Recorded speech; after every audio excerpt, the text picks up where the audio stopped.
ಸಂಸಾರ ಎಂಬುದು ಸಾಗರದ ಹೊಡಿಯವ್ವ. ಈಸಬಲ್ಲವ್ಗ ಎದಿಯುದ್ದ ಭವದಾಗ ಈಸಿ ಭವ ಗೆಲ್ಲಬೇಕ. ಈ ಸಂಸಾರ ಅಂದಂಗ ಒಂದು ದೊಡ್ಡ ಸಾಗರ ಇದ್ದಂಗ. ಆ ಸಾಗರದೊಳಗೆ ಈಸ್ಬೇಕಾದ್ರೆ ಭಾಳ ಧೈರ್ಯ ಬೇಕು. ಧೈರ್ಯ ಭಾಳ ದೊಡ್ಡದು. ಧೈರ್ಯ, ಸಹನೆ, ಶಾಂತಿ ಇವುಗಳಿಂದ ಭವಸಾಗರವನ್ನ ದಾಟಬೇಕಂತೇಳಿ ಒಬ್ಬ ತಾಯಿ ಹೇಳುವ ಮಾತು ಯಾವ ಮಾತಿಗಿಂತ ಕಡಿಮಿಲ್ಲ ಅನ್ನುವಂಥದ್ದನ್ನ ಹೇಳ್ತಾ ಬಹಳ ಜನ ಹೇಳ್ತಾರ, ಒಳ್ಳೆಯದು ಬೇಕಾದ್ರೆ ಹಳ್ಳಿಗೆ ಹೋಗ್ಬೇಕು, ಹಳ್ಳಿ ಮಂದಿ ಭಾಳ ಒಳ್ಳೆಯವ್ರು ಇರ್ತಾರ, ಹಳ್ಳಿ ಮಂದಿ ಭಾಳ ಸರಳ ಇರ್ತಾರ, ಅವ್ರಿಗೆ ಅಂತಃಕರಣ ಭಾಳ, ಅವ್ರ ಪ್ರೀತಿ ಕಕ್ಕುಲಾತಿ ಭಾಳ, ಆಜು ಬಾಜು ಯಾರದೇ ಕಷ್ಟದಾಗ ಇದ್ದಾಗ ಪಟ್ಟನೆ ಓಡಿ ಏನಾಯ್ತು ಏನಾಯ್ತು ಅಂತ ಕೇಳ್ತಾರ, ಸ್ವಲ್ಪ ಸಹಾಯ ಮಾಡ್ತಾರ, ತ್ರಾಸಿದ್ದವರಿಗೆ ಸಮಾಧಾನದ ಮಾತು ಹೇಳ್ತಾರ. ಇನ್ನು ದೊಡ್ಡ ದೊಡ್ಡ ಬಾಂಬೆ, ಬೆಂಗಳೂರು ಅಂತ ಊರಾಗ ತಮ್ಮ ಮನ್ಯಾಗ ಬಾಗಿಲ ಹಾಕೊಂಡು ಗಪ್ಚುಪ್ ಕೂತ್ ಬಿಟ್ಟಿರ್ತಾರೆ. ಅವ್ರು ಯಾರ ಕೆಳಗೆ ಏನಾದ್ರೂ ಏನು ಅವ್ರಿಗೇನು ತಮ್ಮ ಲೋಕ ತಮಗ. ಹಂಗ ಅಲ್ಲ, ಹಳ್ಳಿಯೊಳಗ ಈ ದಂಡಿಯೊಳಗಿರುವಂಥ ಮನೆಯವ್ರಿಗೆ ಆ ಕಡೆ ಊರು ಹೊರಗಿದ್ದವರು ಎಲ್ಲ ಪರಿಚಯ. ಅವ್ರಿಗೆ ಅವ್ರ ಹೆಸರೇನು, ಅವ್ರ ಮಕ್ಕಳು ಎಷ್ಟದಾರ, ಯಾರಿಗೆ ಎಲ್ಲಿ ಕೊಟ್ಟಾರ ಎಲ್ಲ ನೆನಪಿಟ್ಕೊಂಡಿರ್ತಾರೋ. ಯಪ್ಪ, ಈ ತಾಯಂದ್ರಿಗೆ ನೆನಪಿನ ಶಕ್ತಿ ಭಾಳ, ಅದಕ್ಕೆ ಅಂತಃಕರಣ ಭಾಳ. ಶಿಶುವಿಗೆ ಹಾಲು ಹಾಕಿ ಹಸುವಿಗೆ ಮೇವ್ ಹಾಕಿ, ಶಿಶುವಿಗೆ ಹಾಲು ಹಾಕಿ ಹಸಿವಿಗೆ ಮೇವ್ ಹಾಕಿ, ಬಿಸಿಲಿಗಿದ್ದವ್ರನ್ನ ನೆರಳಿಗೆ ಕರೆದರ ಶಶಿಧರನ ಸದರ ಅವರಿಗೆ. ಎಷ್ಟು ಚಂದದ ನೋಡ್ರಿ. ಶಿಶುವಿಗೆ ಹಾಲು ಹಾಕಿ ಹಸುವಿಗೆ ಮೇವ್ ಹಾಕಿ, ಪ್ರಾಣಿಗಳನ್ನು ಕೂಡ ಪಕ್ಷಿಗಳನ್ನು ಕೂಡ ಮನುಷ್ಯತ್ವದಿಂದ ನೋಡುವಂಥ, ಅವಕ್ಕೂ ಜೀವದ ಅಂತ ನೋಡುವಂಥ ಕಕ್ಕಲಾತಿ ಕಾಳಜಿ ಹಳ್ಳಿಯ ಒಂದು ತಾಯಂದಿರಲ್ಲಿ ಇರ್ತದ್ರಿ. ಪಟ್ಟಣದಾಗಿರಂಗಿಲ್ಲ. ಬೆಕ್ಕಿಗಂಜವರು, ನಾಯಿಗಂಜವರು, ಪ್ರಾಣಿ ಪಶು ಪಕ್ಷಿ ಅಂದ್ರೆ ಏನು ಹಚ್ಕೊಳಂಗಿಲ್ಲ. ಅವ್ರು ಹೊರಗೆ ಹಾಕಿಬಿಡ್ತಾರ. ಇವರು ಒಕ್ಕಲುತನ ಮುಖ್ಯ ಉದ್ಯೋಗಿ ಇರೋದರಿಂದ ಎತ್ತುಗಳನ್ನ, ಆಕಳುಗಳನ್ನ, ಕರುಗಳನ್ನ, ಮನೆಯಲ್ಲಿರುವ ನಾಯಿ, ಬೆಕ್ಕು ಎಲ್ಲವುಗಳನ್ನ ದಯೆಯಿಂದ ನೋಡುವಂಥ ಜನ. ಅದಕ್ಕೆ ದಯವಿರಬೇಕು ಸಕಲ ಪ್ರಾಣಿಗಳೆಲ್ಲರಲ್ಲಿ ಅನ್ನುವ ಮಾತನ್ನ ಅಕ್ಷರಶಃ ಆಚರಣೆಯಲ್ಲಿ ತಂದವರು ನಮ್ಮ ಹಳ್ಳಿಯ ತಾಯಂದಿರು, ನಮ್ಮ ಹಳ್ಳಿಯ ನಮ್ಮ ತಾಯಿ ಆಯಂದಿರು ಅನ್ನುವಂಥ ಮಾತನ್ನು ಬಹಳ ಅಭಿಮಾನದಿಂದ ಹೇಳ್ತೀನಿ. ಬಿಸಿಲಿಗಿದ್ದವ್ರನ್ನ ನೆರಳಿಗೆ ಕರೆದಾರ. ಅವಾಗೆಲ್ಲ ದೂರಿಂದ ಬಂದಂಥವ್ರಿಗೆ, ಬಿಸಿಲಾಗ ಬಂದವ್ರಿಗೆ ಹಳ್ಳಿ ಜನ ಏನ್ ಮಾಡ್ತಿದ್ರು ನೋಡ್ರಿ, ಒಂದಿಷ್ಟು ಬೆಲ್ಲ ಕೊಟ್ಟು ಮ್ಯಾಲ ನೀರು ಕೊಡ್ತಿದ್ರು, ತಿನ್ನಾಕ ಬೆಲ್ಲ ಕೊಡ್ತಿದ್ರು. ಅದಕ್ಕೆ ಬೆಲ್ಲದೊಳಗೆ ಐರನ್ ಇರ್ತದ. ಐರನ್ ಅದು ಭಾಳ ಒಳ್ಳೆ ವಿಟಮಿನ್. ಈಗ ಮಕ್ಕಳು ನೋಡ್ರಿ, ಭಾಳ ಶಕ್ತ ಆದ್ರ, ರಕ್ತ ಕಡಿಮೆ ಆದ್ರ ದವಾಖಾನಿಗೆ ಹೋಗ್ರಿ ನೀವು, ಶೇಂಗಾ ಬೆಲ್ಲ ಕೊಡ್ರಿ ಅಂತ ಹೇಳ್ತಾರ ಮಕ್ಕಳಿಗೆ.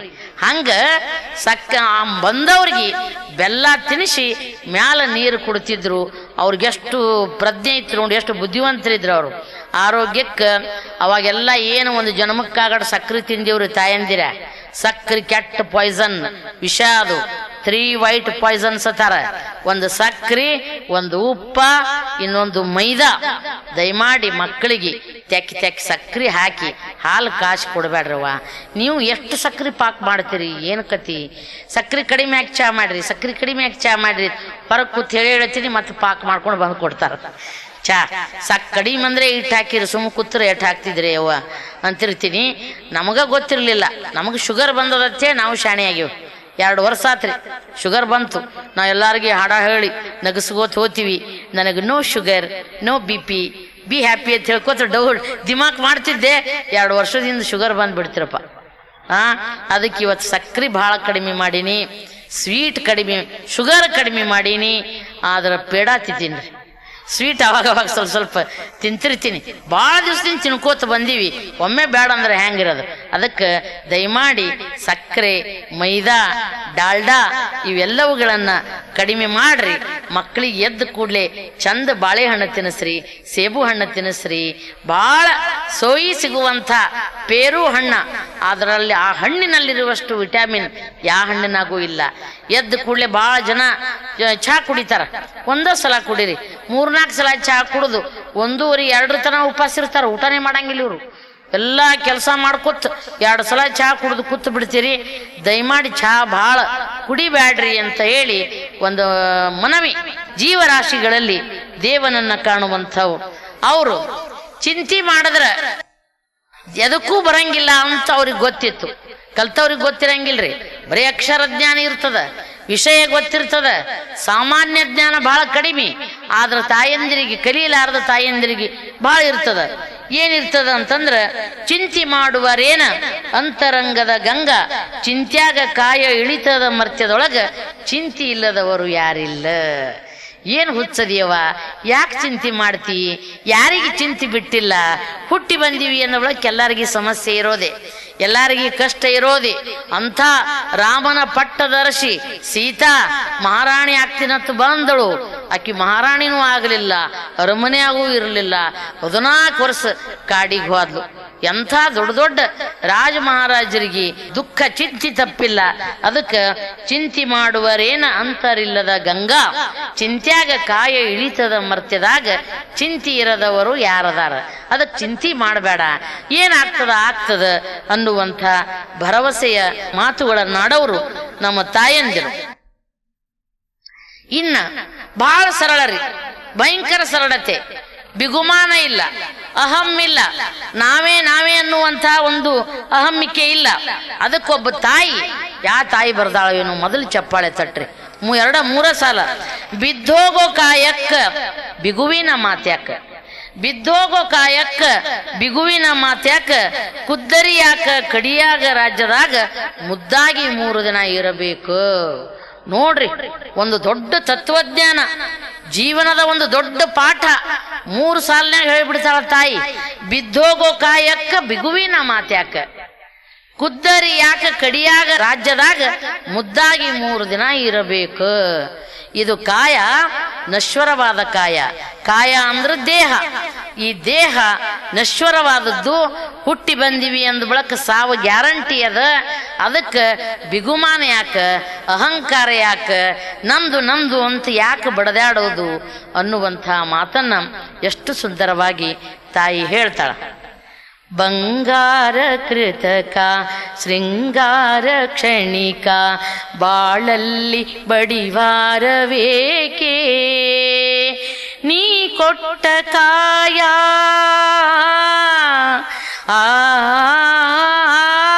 ನೀ ಕೊಟ್ಟ ಕಾಯ, ನಿನ ಕೈಲೆ ಮಾಯ ಆಗೋದು ಹೋಗೋದು ನಾ ಬಲ್ಲೆನೆ.